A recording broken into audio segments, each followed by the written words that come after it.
I'm Josh Allen, and welcome to the Baked In Podcast, where I sit down with industry innovators to uncover the unique ideas and values that are baked into their businesses and have led to extraordinary success.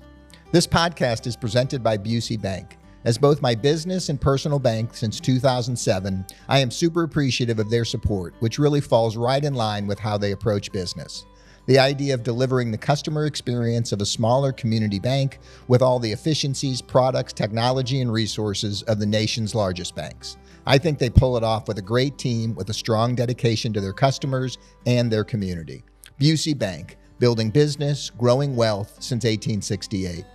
On today's episode, we're again tapping into one of the most explosive cultural and business stories of the last 5 years, the rise of women's sports. Media coverage of women's sports is up 275%. Fan engagement is soaring, and the demand for women-centered sports experiences is reshaping the landscape of entertainment and hospitality. At the center of this movement is the Sports Bra, the world's first sports bar dedicated exclusively to women's sports, a concept born in Portland in 2022 that quickly became a national symbol of representation, fandom, and cultural momentum. Today's guest, Heather Hill, isn't the founder of the Sports Bra, but she is one of the hand-selected leaders bringing this mission to new markets. Heather, along with her co-owner and childhood softball teammate Sara Pilsner, is launching the St. Louis franchise as part of the brand's extremely selective initial expansion into just 4 U.S. cities. For our audience of founders and builders, Heather's story offers something powerful. What it looks like to take a movement-driven brand, translate it into a new market, and build community, culture, and operational excellence from day one. This is category creation in real time, and Heather is operating at the front edge of it. If you enjoy conversations like this, make sure to find our full episodes on YouTube. Now, let's roll. So I guess where I would like to start it was a pretty competitive process to get this franchise coming to St. Louis, right? There were 4 cities, Boston, Las Vegas, Indianapolis, and St. Louis selected. Yep. And why? I mean, tell me a little bit about that process, how it went for you, and then sort of why St. Louis, and then maybe why Heather. Sure. So the original location's in Portland. They opened in April of 22, and then in September 24, they put out the call to action to franchise. And our partner in Indy, or not a partner, but the woman who's opening in Indy, she calls it audacious or delusional audacity, right? Like, I could do that. Yes. Totally. And so I've kind of taken that and I could do that. Totally. Minimal hospitality experience. I've been in retail for about 20 years, and I was like, I can manage a restaurant. I could do that. I love sports. I love women empowerment, that kind of thing. So it was 2:30 in the morning, and I filled out the application, maybe under a little liquid courage. And Jenny, the owner, when she had the first phone call with me to kind of vet those applications that were coming through, she had actually been approached by investors that said, hey, let's take this national. We just will pay you to come in and put in the Sports Bra in every major city. Wow. And she was like, no, I really, really want to do this grassroots. I want people in the community to uplift themselves, be able to do this for their community. So the selection process, I don't know how many major cities or how many cities actually applied originally, but we were the first in the pipeline, the first to move through, the first to say yes, to get accepted. Really? First, yeah.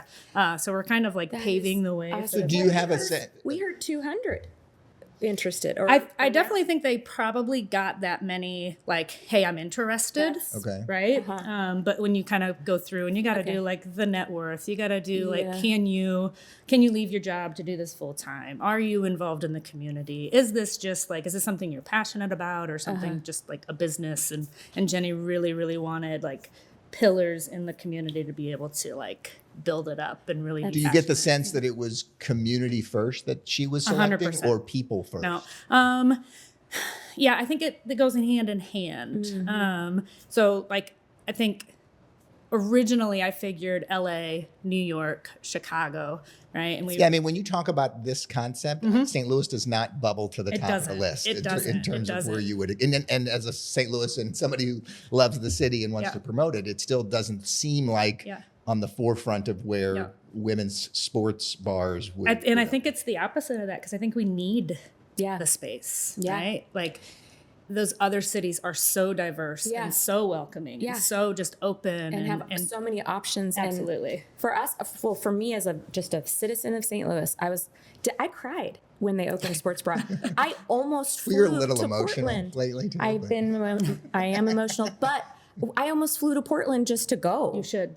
Yeah, it's an experience. Yeah. And so when we heard the announcement for here, it was like, it wasn't like, oh, good. It was like, finally. Yeah. That was the sentiment. It was like, finally a place. Yeah. Right. And in St. Louis, we don't have any professional women's sports. We kind of just keep getting passed over. Another way that St. Louis is just kind of a flyover city, right? Like we just are so underserved and underrepresented. All of it. Did you have to have a location? No. The selection process happened first, and then Selection was myself and my business partner, Sarah, who lives down in Cape. We've known each other since like 2000. We played softball together in school. So that's where the selection started, was they picked us first, and then they vetted the city. Then they vetted to make sure that Maplewood is the right spot. So there's a lot of research that went into that as well. Maplewood is the best. Yeah. That's so cool. Yeah, so you're going into the old Boogaloo spot. Yep, the old Boogaloo. Melissa's long story, we're going to give her a moment here because you opened the original restaurant with Mike Johnson. I did, with Doug Morgan and Mike Johnson. And I think even Ben Parumpa was maybe a little possible investor in the early Boogaloo days. Phil Pruitt painted the walls. Yep. It's so cool, too. One of the GMs, the original GMs of the space, is now hopefully going to be one of our food distributors. And she reached out and said, hey, I used to GM that restaurant. Can I just come see it? It's a small world. Yeah. And she's family, and she's done food trucks and hospitality. And she's been a really great resource, too, for us, kind of opening that space, too. So tell me a little bit about what Jenny wants for the brand and sort of the stewardship. Because obviously it was a small selection. We don't know the exact number of interests, but starting with 4 cities that are significantly different than Portland.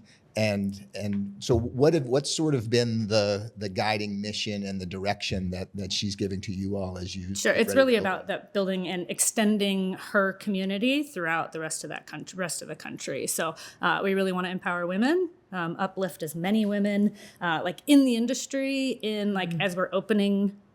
as we're going through the process of opening our location here, we're using a women contractor, as many like women forward wines, spirits, distilleries, all that stuff as we can. And so it's really about creating that space for women. Yes. That's not exclusive, right? It's like the most inclusive place. Right. Safe. But you're sourcing, you're attempting that from the get.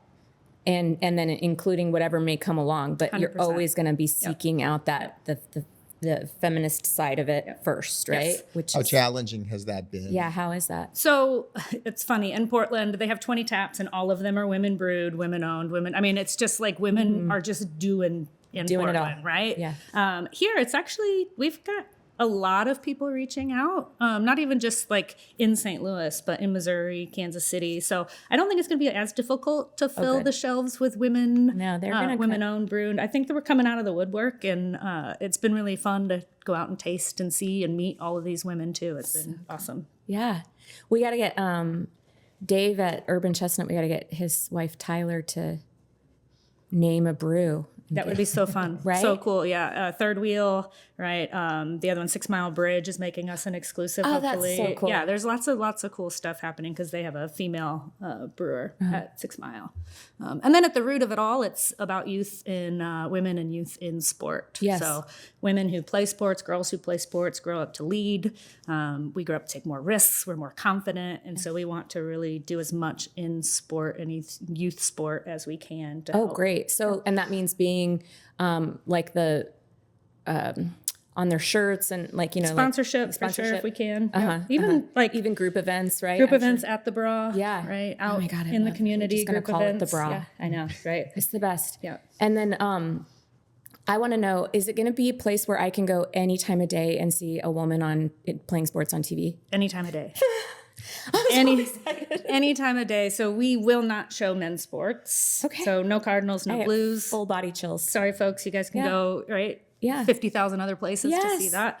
If there's no live event, we'll always do our best to find what folks in the bar at the time want to see. That's amazing. I love it. Commercial rights is a little streaming rights and that kind of stuff. We'll have to finagle our way through. We were going to ask that. And then are you going to have people that are going to expect certain things on certain nights? Like, you know, how there's Monday night football bars or there's hockey game bars. Like, are you guys going to be like the premier destination for WNBA? Or For sure. Yeah. Okay. Yeah, we have WNBA, Unrivaled. Yes. You know, the Even the arch rival. So I'm a big Derby fan, and I actually went to the Nationals in Portland one year. Cool. And it was so wonderful in Portland because it was just a whole city in an arena of people that loved the Derby. And St. Louis is obviously, we have 4 teams here, so we were pretty well represented. Yeah, we've met up with the arch rival. They donated some skates and some jerseys already for us. Oh my gosh, they that's gave us some tickets. Unfortunately, it was a snowstorm, so we didn't get to go a couple weeks ago. But yeah, that'll be a big partnership. The St. Louis Slam, which are back-to-back national football champions, tackle football. Yes. They're a bunch of badass women just doing badass stuff. Dying, I love it. Yeah. Yeah, I mean, it's a uniquely different sports culture than Portland. So do you have a lot of flexibility to stay authentic and true to the original brand, but also make it feel authentically St. Louis? Yes. So we get the brand, right? The sports bra is now nationally recognized, and then every single individual location will be like city specific. Okay. So the major branding out front is going to be generic, but then when you walk inside, right, where like I said, we're going to have arch rival Derby jerseys. We're going to have Slam jerseys. We're going to have an individual like mural wall, trophy wall. We're going to put a call to action out to the community for everybody to bring their childhood trophies, their own pictures, their own stuff to put on the walls. Amazing. How fun would it be to bring get your kids ladybugs from Sacramento up Please. I have chills. Or Becky, like I know we have a Becky mural down in the Grove. And I know that she's given you her blessing. She has. Queen Becky. Yeah, That'd be great. She was the one who actually said, hey, sports bra's coming to St. Louis. Let's do it. Love it. So yeah, she's a St. Louis native, I think Ladue. Right? Yeah. And I've actually reached out to the muralist who did the Becky mural to hopefully have her come into the space and do another little kind of homage. I love the mural community of St. Louis. It's great. I know, right? Yeah. And the graffiti wall every year. And I know there's people with vaginas out there spraying that wall too. We gotta find them. Bring them to Maplewood. Yeah, we did just kind of wrap up a call to action for a muralist to come in, and so I think I've got like 10 or 15 finalists that we're kind of vetting. Oh my God, that's so exciting! So we had like 80 submissions of women, LGBTQ, right? People who want to be a part of that process. So it was pretty cool to see. I think that's where are you originally from? Raleigh, if you will. Okay, cool. Yeah. Okay, cool. So I went to a real small I'm not school. originally from St. Louis, but what I love about the St. Louis community, especially within restaurants and art, is there is like a interweaving of support. I mean, and because it's less expensive to live here, there is more money to support the arts. I think that is possibly another reason why St. Louis was such a good pull for sports bra, because there's extra money to go out and support your community, whatever you choose it to be or wherever you fall in it. And so it's neat to see it even before you open. Yeah. That interlacing. Yeah. And it really was. It's a kind of a grassroots. That was Jenny's mission from the start. I love it. That grassroots community, building it up. Yes. For what St. Louis needs, for what Indy wants, for what Vegas expects. So they're all individually the bra by mission, but they're so specific to the city. How much interaction are you having with the other kind of founding cities? Yeah, so it's hard. We're in a virtual world, right? So we've got Slack, so it's a Teams communication. I'd say weekly, we're all kind of like, hey, what's going on? How's it going? Again, we're kind of farthest along in it, so we kind of always are like sharing, like, hey, we got our health, we got our liquor, we got a couple of sites approved in the other cities, so we should be seeing some like news reels about the other cities moving along. I wonder where the Vegas one will be, because I like Vegas. I do. I've only ever been on the Strip though, so there is a Fruit Loop. We called it the Fruit Loop. And it was the area where all the gay bars were, and it's so small. It should be bigger, right? I mean, it should be a whole neighborhood. way smaller than the Grove here. Yeah. But I'm wondering where they would go. Yeah, I don't know. The partnership group in Vegas are a couple of sisters, and then I think they brought in like a hospitality management team member, and they are from Vegas. They know the city. Yeah. But yeah, I don't know all the details there. Yeah. Indy, I'm pretty privy to, but I don't know Vegas that well. So. And Indy's not too dissimilar from St. Louis. Right. Except their women's sports culture is kind of already like baked because of the Fever. Oh, sure. So they've got the Caitlin Clark effect in full effect in Indy. We're still we're still aspiring and grabbing. Absolutely. Do you think maybe the bra will be the magnet that we need for the major leagues? Naively, yes. But it's 140 seats. Like, is that going to change some billionaire's idea of what St. Louis can or can't do with their money? I don't know. I would like to say yes. Let's say yes. I would like to say yes when you see a line down the block in Maplewood. Yeah, what's the delusional, what was that? Delusional audacity. I love that. The delusional audacity of it. Maplewood is such a great neighborhood for delusional audacity, I think, too. Right. Yeah, lines. Well, certainly Carolyn at St. Louis City has expressed an interest. I mean, she's the only female owner. Only female owner. In MLS. And so she's expressed an interest in bringing women's soccer here. So we don't know how far along that process I think the Olympics in 28 will maybe be a good test to that. We got the bid, right? We got the bid and to it'll be play male and men and women. On that field. Yeah. So maybe that'll be a test to investors. I know Jason Tatum, who's an MNBA player, is trying to get. I love that you throw the M. I know, it's great, right? Boston started that. Like, it's the MNBA. Just if we're going to differentiate. Yeah, if we're going to do it, let's do it. Yeah, we're going all in. But he wants a women's NBA team here and has said, hey, I want to invest, and we've got Shafitz. Like, let's make it happen. Right. So maybe the bra is the catalyst to, it's the spark in that fire. So what do you think is happening? I mean, I guess the stat that I saw that kind of blew me away was like women's sports are up 275% or something in terms of the media in the last 5 years. And so obviously the bra hit that right at that cultural beginning in 22, and it certainly continues to grow. What do you think is happening culturally, and why do you think it's taken off so much? I mean, without going too feminist, but I think like it started with the Me Too movement and people understanding like who we are as individuals and what we will and won't stand for.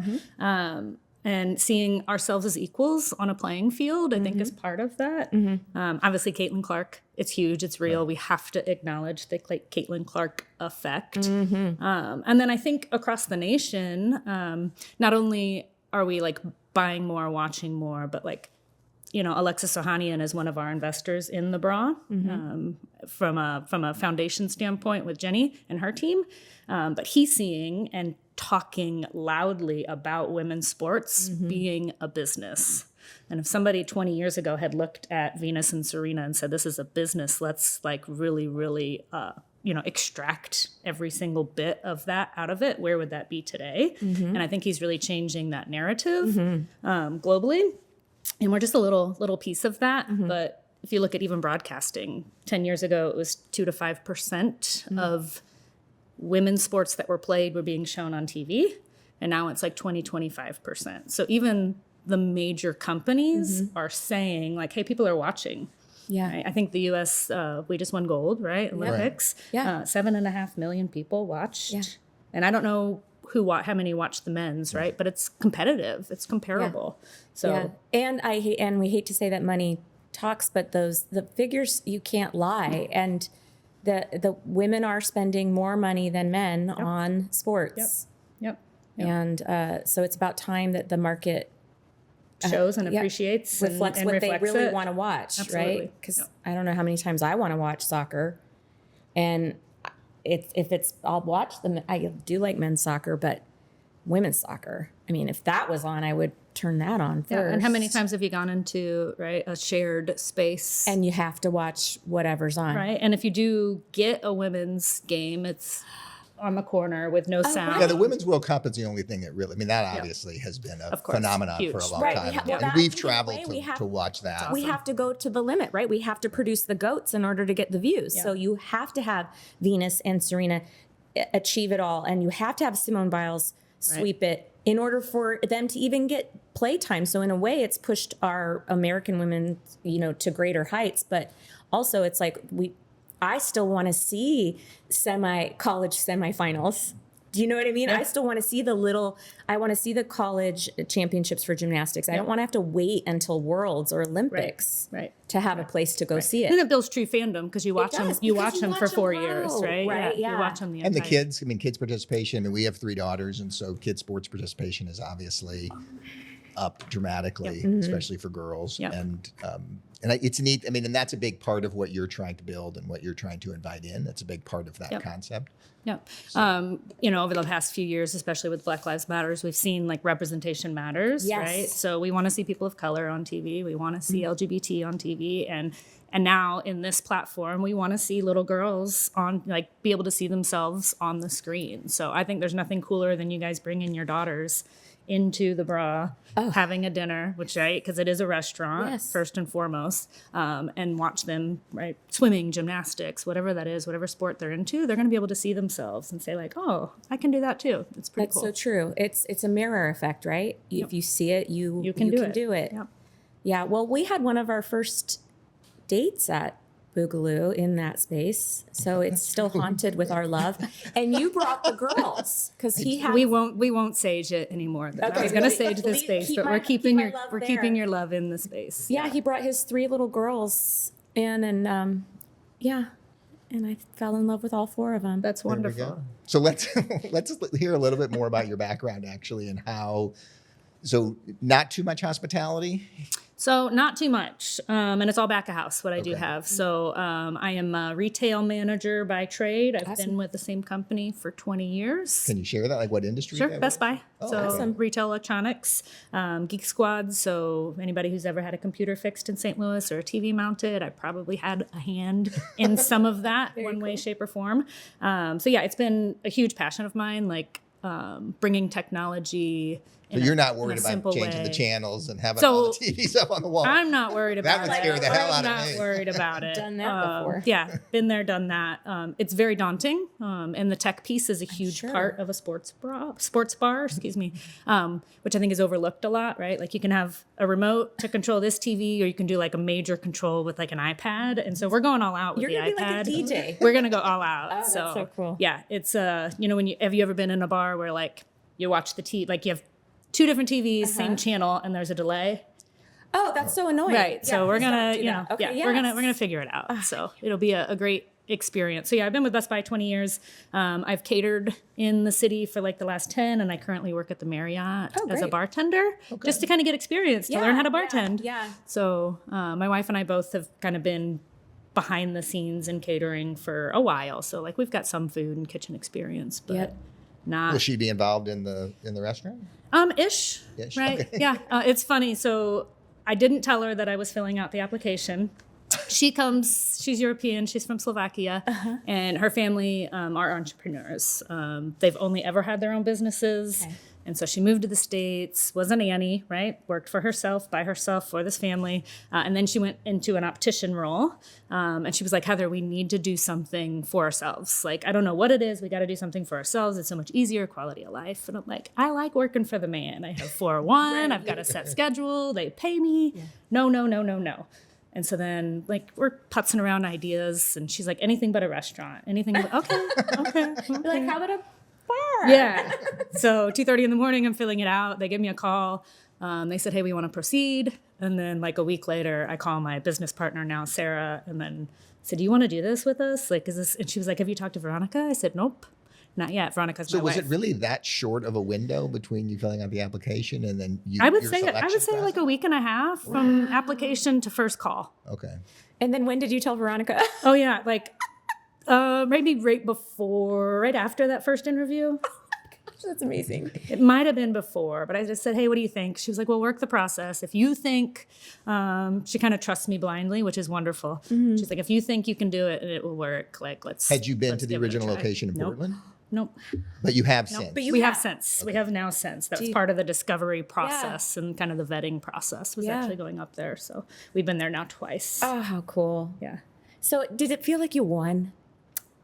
I think we're winning at life, Yeah. right? Like it's, we turned 40, lost some weight, took care of our health, right? Started seeing doctors, some dermatologists, opening our own business. Like I feel like we are You're coming into the doing it. Yes. Yeah. Owning it. Very cool. So what part of the mission kind of feels personal to you? Yeah. Yeah, I think the sport, like I grew up playing sports. My, excuse me, my mom was in the military. So we moved a lot. My brother and I were just talking about this weekend. He went to like 6 schools in 4th grade. Oh, wow. Just in the 4th grade. It's crazy. So you move off base into, a hotel, and then from the hotel, they put you in temporary housing. Then you go from there to here. And so like we moved a lot. And the first thing we always did when we moved was join a sports team. Because that's how you kind of integrate. That's how you meet people. Into the world, yep, right? It's discipline. It's ritual. Absolutely. You need it all. Yep. It's childcare at some point too, right? Childcare. Amen to that, right? So true. So it's how I learned how to communicate with people. It's how I learned discipline and ethics, if you will, right? Yeah. You learn so much from sport. Paid for a couple of years of school for me, which was really cool. And then now as an adult, I've lived in a few different cities. So I moved up to St. Louis when I was 18, and then I went to Indy, and then I went to Miami. And the first thing I do in every city is join a sports team. And it's still ingrained in who I am. Yeah. And it just builds like. So you're still playing softball now? Well, not since COVID. Oh, okay. COVID kind of killed it. It does. So. COVID killed so much. Yeah. Meow. I know. But it's coming back, and who knows? Yeah. I mean, maybe the sports bra will have a bowling league or something. I would love it. We have cool? we have running clubs that want to. That's great. Yeah, just come be a part of. Book clubs, craft clubs, all kinds of things that the bra will be a part of. Right. Sure. It'll be a hub. It'll be more than just a place. Well, let's take a quick break. And when we come back, I'm kind of interested to talk a little bit about like the entrepreneurial part of this whole thing and sort of how you see the next couple of years rolling out. Thanks.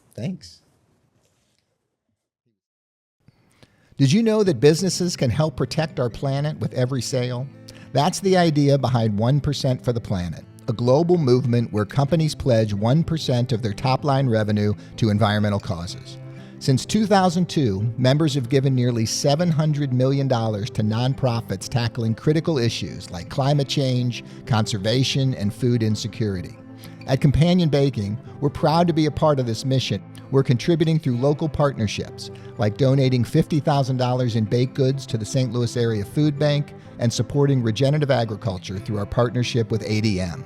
Learn more about how 1% for the Planet is driving change at 1%fortheplanet.org. So we've been talking a lot about teams, so I want to talk about your team and sort of how you're thinking about.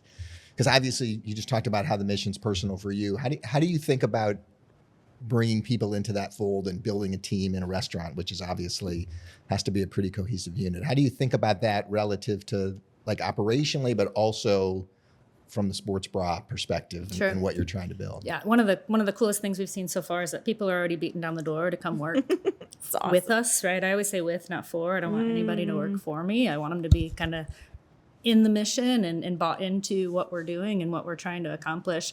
And I'm a firm believer of like balancing the skills across the gamut, right? So I'm going to be really good operationally. I'm going to be good at like table touches and front of house stuff, but I've never done a par order. I've never gone through in a kitchen and seen, so I need a really strong kitchen lead, right? Or kitchen manager. Operationally, on the other aspect, the scheduling itself, for TV schedule, what's being broadcast, when we're going to show what, how we're going to put that on social media, that's about 20 to 30 hours a week alone. Sure. And just figuring out what channel, where, how, who. So we're going to need somebody that's really like methodical, that's very like resource driven, knows how to use those tools. So I really think just coming in and very like we're going to have a strong interview process, making sure that it's a diverse panel to make sure that when you are coming in and interviewing, it's not just my perspective, but other perspectives in on that, because I don't have the experience. So really leaning in the community and my kind of mentors now in the business to help build that team. But I do think it's about strengthening our pulling from each individual strength of the candidates that are coming through and building that really cohesive, dynamic team. And so for the benefit of the audience, we're recording in late February. You just you're in the permit process. You don't have an opening date yet, which is fine. No pressure here to name it. But that being said, where are you? So where are you now in that team building? In the team process? building. In the Yeah. team Are you building, early? yeah. So it's myself and my wife. We're doing the design, kind of the build out, all the relationships with the vendors, with the GC, with the health, all of that. And then our business partner, Sara, she's doing all the back end, the insurance, the taxes, kind of making sure that we're legally moving through all these steps in the right way. We do have an operations manager that's unnamed yet because they're still working at their current job and we don't want any conflict of interest there. But we won't actually start with the kitchen lead and the bar manager until about 6 weeks out from opening. Because it's a franchise, we have the menu already set, right? So we're not creating a menu from scratch. So like there's no need for like that R&D, the research and the development tastings piece, right? and All the that, yeah. tastings, all Is that a So- firm menu that they're expecting, or how much? It's Do you not- have any St. Louis flexibility? Yeah, now? so we will, and we do. The menu itself, we are allowed like one entree, one app, one dessert per city. Okay. So we do want some St. Louis flair in there. How exciting. It That's will going to be. be fun. Yeah, it'll be super fun. We are actually, I think we've kind of decided we're going to run the first 6 to 8 months with just the set menu, Yeah. and then work on the R&D, Sure. trying to figure out, whether it's a toasted ravioli or Yeah. some type of St. Louis flatbread Gooey pizza butter or gooey something. butter, right? But without overwhelming ourselves with Yeah. opening, because we don't have a kitchen in the space right now. So without overwhelming ourselves too much with trying to open and creating a few menu items, we're just going to roll and then see kind of I mean, and what you, the fall gives you an looks like. opportunity to see what sells, what people are interested, what Absolutely. they're asking for, What they're how asking many for. kids you have coming in Absolutely. versus adult. Like you I have know. to kind Do of learn. we even get chicken tendies? Oh wait, there's a million children coming. Yes. Yes, we do get the tendies. Right. Yep. Yeah. Well, very cool. What about what surprised you the most about stepping into ownership from leaving the man, or maybe have you left? No, I'm still with the man. still with the man. Still with the man. The speed at which things move has been, and Is that slower or faster it's than you much expected? slow. It's much slower, and the entire process. And I'm not disparaging anybody. I understand that I have zero experience, but we started the process in November of 24. And here you are. Yeah. And we signed a lease in September. Wow. And here we're still. Yeah. Yeah. And I say still, like it's like, and I understand it's industry standard. Right, right. Like we started this in the middle of winter, so we had Thanksgiving and Christmas and Yeah. New Year's, a couple of other The like lost government months. holidays. Yes. Absolutely. So it's very naive of me to think. But going into an existing restaurant space, you think, well, it's an existing it's restaurant. existing. Like How difficult could hard this could it be? be? Right? But architect, that takes 2 months, and then the kitchen takes 6 weeks, and then they have to talk to each other, and that's a couple of weeks. And everything Well, we're also, doing. when then the decision is made is one thing, but then ordering Absolutely. and then waiting. Yep. Yep. We haven't even started ordering yet because we just got everything on paper done. So Oh, great. Are you happy with? I understand it's going too slow. That being said, are you happy with the design and what you're conceptualizing? and every are you single person excited that we've still? worked with, from the architect to the kitchen team to our GC, everybody has been so great and accommodating, and like everybody knows it's our first run in the industry, and so they've taken the extra time if we need it to kind of over explain and talk to us like we're 5-year-olds, which is I really appreciate it, and they simplified and made sure that they're moving with our best intentions as well, which is Awesome. really nice. Well, and you said earlier when I met you, you said you already had your alcohol license, and I was like, oh, well, we've opened a few cafes. That's usually the worst thing to wait for, and you've got it. So we've got the city. The state still has to, which we had to have that health piece before the state we could actually apply. So I'm just but- putting that energy out there for Yeah, you. That will please. come so easy to you, Yes. because I just remember how hard it was for us. But But we're bakers too. we're bakers. don't We know. had no idea. we also paid a lawyer to just do it for us. Too. Grand, So even we better. asked a couple of our mentors, like, do I putz my way through this? No, and it's save worth- a couple yeah. $100, or do we just do it? And they've also been just wonderful. Yeah. And the location had a liquor license, which is always a little helpful. And it's in the special. neighborhoods. It's the special commercial business district, so there's no neighbors that are You sitting. mentioned Maplewood's been the city of Maplewood's been good to work with. How has the community been? Are they excited? Awesome. I'll share this story, and when she listens, she's probably just gonna cry about it. But she listened to the Alexis Zotos podcast, and she knew that we were kind of in and out of the space, and so her and her wife. Her wife is not from here. I don't remember where she's from.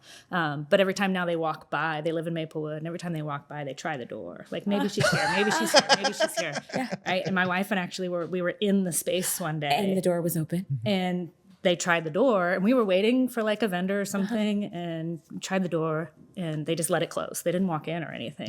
So we were walking around, and we opened the door, and they're standing outside just so excited. And we're like, hello? And we're like, oh my God, you're here. And then they were just like, thank you, thank you, thank you. Yeah. We can't believe you're doing this. It's like a sisterhood that's finally coming together. It's there, but you're actually going to be the brick and mortar. It's crazy. And people are your first customer. She's come in, and she's going to be in the space, right? And her partner played volleyball at SLU. And it's such she said she listened to the podcast. The day before, she had taken all of the old sports memorabilia that's just been sitting in a box for now 20 years. She's put it at the curb. Heard the Alexis Zotos podcast, said, we're doing the call to action. We want the local community. She said she dropped what she was doing, drove home, picked up the stuff off the curb, and she's going to bring it in, and we're going to put it on the walls. Yeah, I mean, it's absolutely, it's so moving. That's so cool. Yeah. Well, this is a great opportunity. I mean, this frustration time, whatever we want to call this waiting period, to start to develop those relationships with, are you reaching out to the teams and to the kids, the girls club? To a bit. At this point, we've gotten a couple of emails around sponsorships and that kind of stuff, and we've given to the Slam. We've done some trivia nights. We've done some minor stuff here and there, but without stuff coming in, it's hard. It's hard for money to go out. But at least starting those relationships, and I say I never say no to a conversation. So I've had Tuesdays and Wednesdays are my bra days, I call them. That's when I'm actually in the space and kind of meeting vendors and partners and women in the industry and all of the above on Tuesdays and Wednesdays. And my book is full most days on Tuesdays and Wednesdays. Well, we have to introduce you, I know, because your name came up a few weeks back when we had the gals from Luso on Luso Style, so Melissa and Drea, because they could make you some really cool merch. I love it. It would be so fun. Yeah. So cool. So we do have a brand development team through corporate. And I've already talked to her because in the email you said that Luso would be interested. So we'll put them in contact with each other and then see what we can create. Everything has to be approved, of course. Oh, sure. Right. So that's what they do, though. Yeah. They do approved stuff. Yeah. So. Yep. So as you look out, I know it's almost impossible to do. So maybe it's an unfair question because you're not open yet. But if you zoom out 5 years, what do you hope that the bra becomes in Maplewood and in St. Louis? Yeah, I think in St. Louis, I want it to be the hub for youth sport. We're starting these things called huddles, which are team dinners.